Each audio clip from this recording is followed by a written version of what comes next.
Welcome drivers to another quarterly safety meeting we're going to conduct on CSA. We're going to talk about the past, present, and future. Have you ever heard the past is a lesson, the present is a gift, and the future is motivation?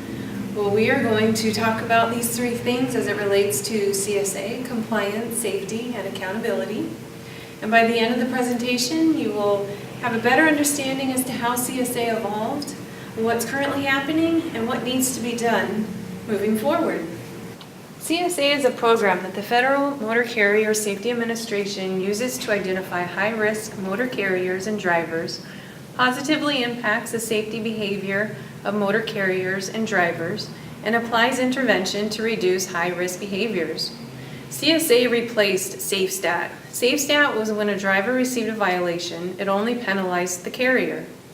As a commercial motor vehicle driver, you are now independently being graded on your compliance and safety performance and are being held accountable for any unsafe behaviors under CSA. Maintaining a good safety record is more important than ever, both for Shamrock and for your own career.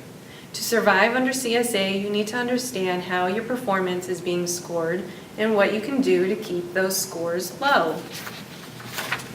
The CSA is a Federal Motor Carrier Safety Administration safety monitoring and enforcement program. There's a couple of components to it that we'll talk about today.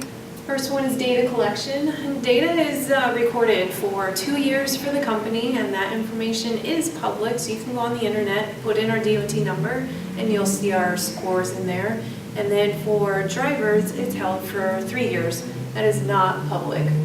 And information is then collected through roadside inspections, traffic violations, and accident records. And then the next component is measurement. So data is then compared to other companies and drivers to determine a score.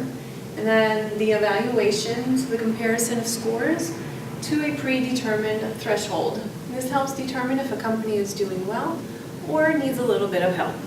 And then the last one is intervention. So taking action when drivers and carriers are not performing up to safety standards. FMCSA will first monitor to see if the carrier improves, and if they don't, then they'll take it to the next level. So all of these components work together to continuously monitor and track carriers and individual drivers' safety performance. It proactively addresses safety issues before they become deadly accidents. The information collected is then put into 7 different categories called basics. Knowing what they are, you'll have a better understanding of how to prevent receiving a violation or citation for them. The first category is unsafe driving. It's the operation of commercial motor vehicle in a dangerous or careless manner. Crash activity, historical pattern of crash involvement, including frequency and severity regardless of fault. Hours of service, operation of CMVs by drivers who are ill, fatigued, or in non-compliance with the hours of service regulations. Vehicle maintenance, failure to properly maintain a commercial motor vehicle and prevent shifting loads, spilled or dropped cargo, and overloading of a CMV.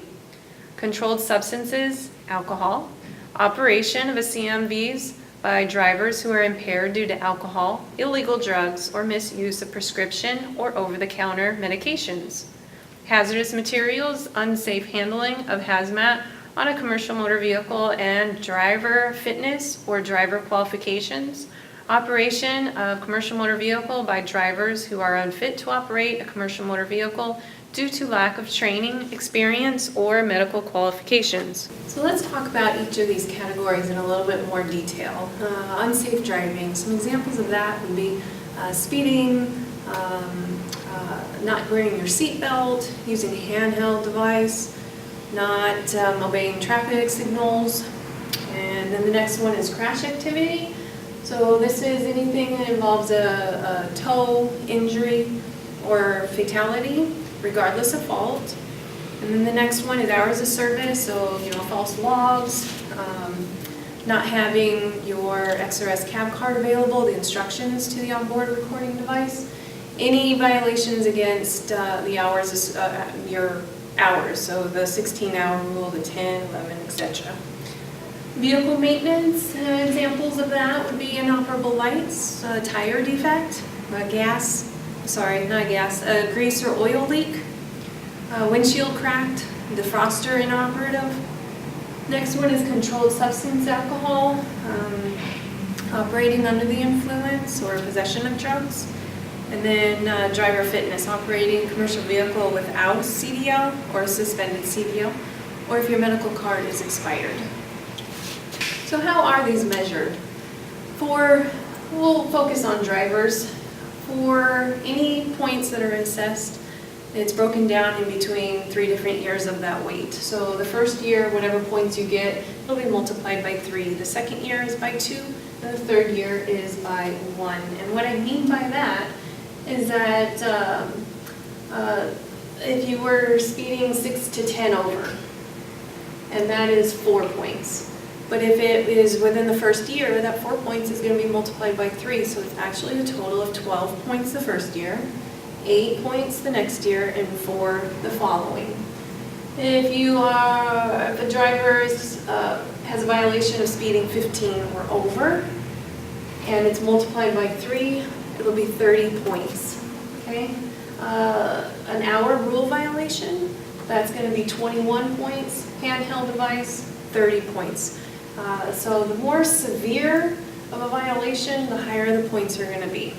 So your CSA points, question is, does it follow the driver? So if somebody is working for Shamrock and they've got points against them, it also goes against Shamrock and the driver. So then if the driver wants a clean slate and he decides to go to another company and thinks that, okay, now I'm clean, that is not valid information.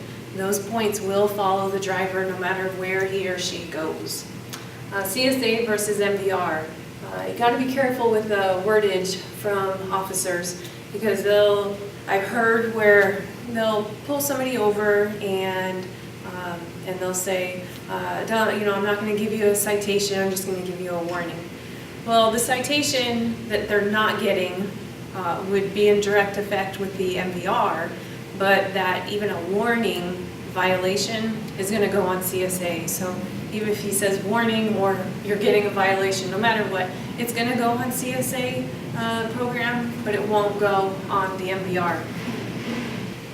All right, so the overall effect. What effect do the scores have on Shamrock as a business, right? If somebody is interested in coming over to Shamrock as a customer and they want to do some, I'm sure they're going to want to do some research, and they look into our safety ratings, if our scores are really low, I would think they would be, let's go with Shamrock. If our points, our system is showing that we're not doing so well and our scores are really high, that may detour them from wanting to come with Shamrock. Insurance companies, are we a low risk or are we a high risk? Do they want to insure us? They might be looking at this. Attracting new drivers. If a driver wants to, decide between company A and company B, they may look at the CSA scores, and that might be a determining factor if they want to put in an application or not. And then lastly, with roadside inspections, the higher our numbers are, the more roadside inspections we're going to have. Shamrock policy. All drivers must report any roadside inspection within 24 hours of the time of the inspection to the safety supervisor or their supervisor manager. Failure to notify the company of violations from roadside inspections constitutes the falsification of information and may subject the driver to termination. And another part of the Shamrock policy, CSA allowable points and progressive discipline levels for employed drivers. The first one is with 1 point, have a verbal warning, just a discussion. 5 points can have a written warning. 25 points, final written warning. 50 points, suspension, and 75 points, termination. Shamrock's current scores right now, these are as of November 2016. The December numbers have not come out. So for unsafe driving, crash activity, and hours of service, our threshold is 65. But once we hit 65, that's when the intervention is going to come through. But right now we're currently on unsafe, we're at 55, which is pretty high. Crash activity is 15, hours of service is 54%. So we need to really focus on these two to make sure that we don't go any higher. Driver fitness, vehicle maintenance, controlled substances, and hazmat, all of those have a threshold of 80%.